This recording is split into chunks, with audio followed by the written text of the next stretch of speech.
అది సాధించాలి అంటే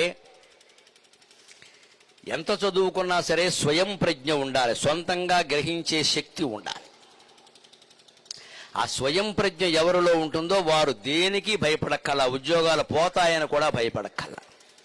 యస్య నాస్తి స్వయం ప్రజ్ఞ శాస్త్రం తస్య కనోతి కిం లోచనాభ్యాం విహీనస్య దర్పణ కిం కరిష్యతి అంటారు. స్వయం ప్రజ్ఞ అంటే సొంత ప్రతిభ, ఇంటలెక్ట్ అంటాం మనం ఇంగ్లీష్లో. దాన్ని ఇంటలెక్ట్, టాలెంట్ అనేది ఎటువంటిది అంటే కళ్ళు లాంటిది, మన కళ్ళు లాంటిది. కళ్ళజోడు కనపడాలంటే ముందు కళ్ళు ఉండాలి కదండి.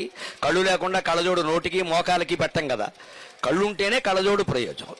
అందుకని స్వయం ప్రజ్ఞ మనకి నేత్రాలు లాంటిది. కళ్ళు లేనివాడికి అద్దం వల్ల ఉపయోగం వెళ్ళ. కళ్ళు అంటూ ఉంటే అద్దంలో చూసుకుని మనం ఎలా ఉన్నామో ఆలోచించుకుంటాం, అవసరమైతే సరి చేసుకుంటాం. కళ్ళే లేనప్పుడు నీకు అద్దంతో పని ఏమిటి? సొంతంగా గ్రహించగలిగే ప్రజ్ఞ లేనప్పుడు ఇబ్బందులు చాలా ఏర్పడతాయి. అందులో ఇవాళ విద్యార్థులు రేపు భవిష్యత్తులో చాలా ఒత్తిడిని ఎదుర్కోబోతున్నారు. ఇప్పటికే మీరు పత్రికల్లో వార్తలు గమనించండి. సాఫ్ట్వేర్ రంగం సంక్షోభంలో పడింది.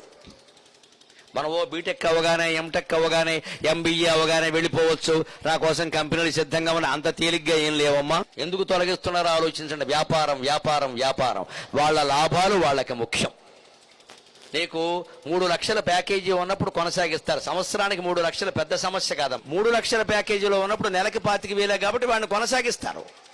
అది క్రమంగా 6 లక్షలు, 7 లక్షలు, 8 లక్షలు కలిగి వీడి జీతం నెలకి ₹1,00,000 దగ్గరికి చేరింది అనుకోండి, తీసేస్తారు. ఇంకా ఎలా ఆలోచిస్తారంటే యాజమాన్యం, ఈ 1,00,000 పెడితే 4 వస్తారు కదా, వీడెందుకు ఇక్కడ పని లేక అని. బాగా పనిచేస్తే జీతం పెంచాలి కాబట్టి తీసేస్తారు. బాగా పనిచేయకపోతే ఎలాగూ తీసేస్తారు. తీసేయడానికో మేనేజర్ని పెడతారు ప్రత్యేకం. తీసేయడానికో మేనేజరు. వీళ్ళని తీసేయకపోతే వాడిని తీసేస్తారు.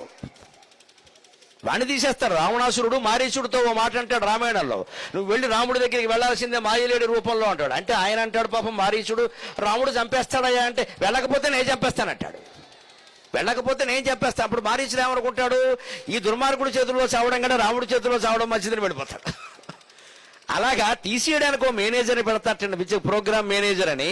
ఆయనకు టార్గెట్ ఏం పెడతారంటే, ఈ ఏడాది అయ్యేలోగా 100 మందిని లాగేయాలని ఇష్టం, లేకపోతే నేను లాగేస్తాను. వాడు మొత్తం ఏ గ్రేడ్ వాడిని డి గ్రేడ్ వేస్తున్నాడు. ఈ ఒడుదుడుకులు మొత్తం తట్టుకునే విధానమే విజయ సూత్రం. అది మనకి భర్తృహరి సుభాషితాల్లో చెప్పాడు. అది ఒక్కటి మీరు జాగ్రత్తగా మీరు గుర్తుపెట్టుకుంటే, ఉద్యోగం ఉన్నా లేకపోయినా, ఎంత డబ్బు సంపాదించినా, మామూలుగా గడపాల్సి వచ్చినా సుఖంగా ఉంటారు. ఏమిటో తెలుసా? బ్రహ్మదేవుడు బ్రహ్మలోకంలో వర్ణన గురించి చెబుతాడు సార్. బ్రహ్మదేవుడు వాహనం ఏమిటండి? హంస. బ్రహ్మదేవుడు వాహనం హంస. ఆలోచించండి ఎంత విజ్ఞాన శాస్త్రం ఉందో. సరస్వతీదేవి వాహనం హంస. శివపార్వతుల వాహనాలు వేరు, లక్ష్మీనారాయణుల వాహనాలు వేరు. కానీ బ్రహ్మకి సరస్వతీదేవికి వాహనం ఒకటే, హంస. ఎందుకో తెలుసా? సరస్వతీదేవి నక్షత్రం మూలా నక్షత్రం, బ్రహ్మదేవుడు నక్షత్రం వేధా నక్షత్రం. ఈ 2 నక్షత్రాలు ఆకాశంలో దగ్గరగా ఉంటాయి. ఆ మూలా నక్షత్రం వీణ ఆకారంలో ఉంటుందండి. అందుకే సరస్వతీదేవి చేతుల్లో వీణ ఉంటుందండి. మన దేవతా విగ్రహ రూపకల్పన అంత గొప్పది. అదంతా విజ్ఞాన శాస్త్రం, ఖగోళ శాస్త్రం. అంతేగాని సరస్వతీదేవి బ్రహ్మలోకంలో కూర్చొని వీణ కచేరీ చేసుకుంటూ కూర్చోదు అక్కడ.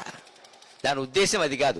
మూలా నక్షత్రం సృష్టికి మూలం, అందుకే దాన్ని మూల అన్నారు. ఆ మూలా నక్షత్రం వీణాకారంలో ఉంటుంది. పక్కనే బ్రహ్మదేవుడి నక్షత్రం ఉంటుంది.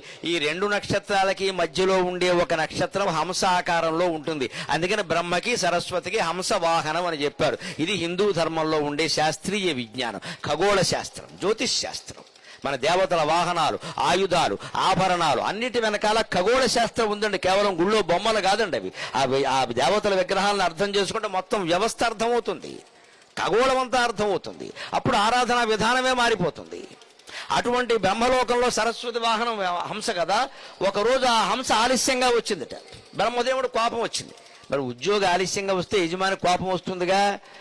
ఓసారి చూశాడు, 2 సార్లు చూశాడు. వెంటనే కింద వాళ్ళని పిలిచి, ఇగో ఈ హంసకి పని పాట లేదు, అస్తమానం ఆలస్యంగా వస్తుంది, ఇప్పటికి 3 సార్లు చూశాను నేను, దీన్ని తీసి పారేసామని చెప్పాడు. ఆ తీసి పారేస్తే ఏమిటి నష్టం? ఆ రోజుల్లో జీతాలు లేవు, హంసకి జీతం ఏం లేదు. హంసకి జీతం ఏమిస్తారండి? హంస ఏమో సాఫ్ట్వేర్ ఉద్యోగం గదిగా. దానికి ఏమిటి జీతం? పక్కనే పద్మవనం ఉంది, ఆహారం. తామర తూళ్ళు, తామరాకులు, తామర దుంపలు తిని బతుకుతుంది. తామర తూళ్ళు ముఖ్యంగా. తామర తూళ్ళు ఉండే వనంలోకి వెళ్ళడానికి వీల్లేదు, దాని ఆహారం తినడానికి వీల్లేదు. నేను చెప్పానని చెప్పు, బ్రహ్మలోకం నాది, పద్మవనం నాది. హంస పద్మవనంలోకి వెళ్ళడానికి వీల్లేదు అంటే దాన్ని పొట్టగొట్టాడు ఒక రకంగా, దాన్ని తిండి తినకుండా చేశాడు. సరే బ్రహ్మదేవుడు వెళ్ళిపోయాడు ఎక్కడికో. తర్వాత హంస వచ్చింది నెమ్మదిగా. వచ్చాక పక్క వాళ్ళు చెప్పారట, ఉద్యోగస్తులు ఉంటారుగా, వాళ్ళకి ఆనందం, మరి ఇది ఉద్యోగం పోయింది కనుక అయింది. సర్వమంగళ నామాసీత, బ్రహ్మదేవుడు నేను తీసేశాడు, నిన్ను పద్మవనంలోకి వెళ్ళొద్దని చెప్పాడు, నువ్వు తామరతూళ్ళు ముట్టుకుందుకు వీల్లేదు, అయిపోయింది నీ పని అనేసరికి హంస అందండి, ఏమిటి నన్ను ఉద్యోగం నుంచి తొలగించాడా, పద్మవనంలోకి వెళ్ళొద్దన్నాడా, అంత మాత్రం చేత నేను చచ్చిపోతాను అనుకుంటున్నారా?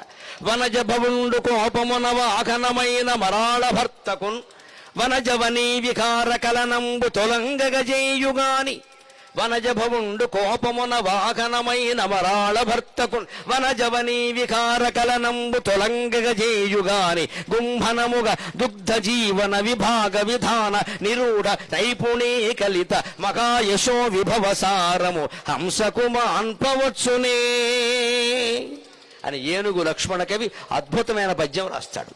విజయ సూత్రాల్లో ఇది చాలా ముఖ్యమైనది. నీ ప్రతిభను నువ్వు కాపాడుకోగలిగితే ఏ ఉద్యోగంలో ఉన్నా పర్వాలేదు, ఏ ఉద్యోగము లేకపోయినా పర్వాలేదు. అందుకని హంస అందుట, నన్ను పద్మవనంలోకి వెళ్లకుండా తామరతూళ్ళు తినకుండా బ్రహ్మదేవుడు నివారించగలడేమో కానీ నాకు ఒక ప్రతిభ ఉంది కదా అందుట. ప్రతిభ ఏమిటి? హంసకుండే ప్రతిభ ఏమిటండి? పాలు నీరు వేరు చేస్తుంది ఆశ్చర్యకరంగా. లాక్టోమీటర్ కూడా చేయలేని పని. లాక్టోమీటరు పాలల్లో పెడితే నీళ్లు ఎంత శాతం ఉన్నాయో చెబుతుంది, కానీ వేరు చేయదు, నీళ్లు అక్కడే ఉంటాయి. కానీ హంసకుండే ప్రతిభ ఏమిటంటే పాలల్లో నీళ్లు పోసి అక్కడ పెడితే హంస ముక్కుతో పాలు మాత్రమే తాగి నీటిని విడిచిపెడుతుంది. ఔరా భగవన్ లీల, ఔరా భగవన్ మహిమ. ఒక్కొక్క జీవికి ఎంత మహిమ ఇచ్చారండి భగవంతుడు, ఎన్ని నేర్చుకోవాలండి మనం.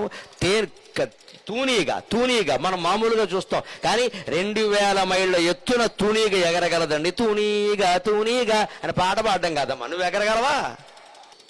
పక్షుల నుంచి, పాముల నుంచి, జంతువుల నుంచి మనం నేర్చుకోవాలి, వాటిని చంపేయడం కాదు. అది మన చరిత్ర, అది మన సంస్కృతి. అందుకని హంస అందరి వెంటనే బ్రహ్మదేవుడు నన్ను ఉద్యోగంలోంచి తీసేయచ్చు, పద్మవనంలోకి వెళ్లకుండా చేయొచ్చు, కానీ నా ప్రతిభను ఏం చేయలేడు కదా.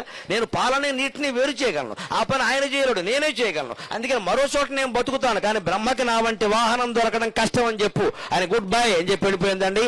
అది భారతీయత. హంసలా బతకాలి మనం, హంసలా బతకాలి, కాకిలా బతికే ప్రయత్నం చేయొద్దు, హంసలా బతకాలి.